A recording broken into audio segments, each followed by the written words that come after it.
So on the legal level, we might say that it is prudent for the civil law to grant a civil right to say certain things that are imprudent or wrong or erroneous for the greater common good. So to tolerate them and create a civil freedom from prosecution for certain things.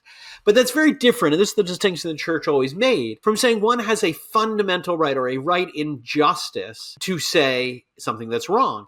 And you can see how this philosophy has been so distorted by the people who have come to this person's defense. Because what's ironic about this person is his first tweet, let's just take his statement, that a man bursting into a woman's bathroom is an act of violence and aggression, is the truth. I mean, he's just speaking the truth. And at a philosophical level, he has a right to say that because it's true. That the fundamental freedom of speech at the highest level comes from truth. That one always has a right to speak the truth on a natural level. Now, he may also have a civil right for various political compromises and prudence, but, they blur those arguments. And even though some who are defending this guy are saying, there's a fundamental right to freedom of speech to say whatever you think, whenever you want, and that's what needs to be defended. And that's really the wrong principle behind it, because that's the principle, as the popes have told us, ends where we are now, where it actually doesn't end in freedom. Like every promise of liberalism, it ends in the opposite. It ends in repression. Well, let's quote Leo on this point more exactly. This is in Libertas, paragraph 23. Was now considered briefly liberty of speech and liberty of the press. It is hardly necessary to say that there can be no such right as this, if it not be used in moderation, and if it pass beyond the bounds and end of all true liberty. And then he tells us what true liberty is. For right is a moral power which, as we have before said, and must again and again repeat, it is absurd to suppose that nature has accorded indifferently to truth and falsehood, to justice and injustice. Men have a right freely and prudently to propagate throughout the state what things soever are true and honorable, so that as many as possible may possess them. But lying opinions, than which no mental plague is greater, and vices which corrupt the heart and moral life, should be diligently repressed by public authority, lest they insidiously work the ruin of the state. So yes, there are limits within which you can say things that are controversial, and prudence would tolerate them because repressing them would cause more harm than good. But certain opinions should be deemed per se intolerable, such as, you have the right to kill your child in the womb,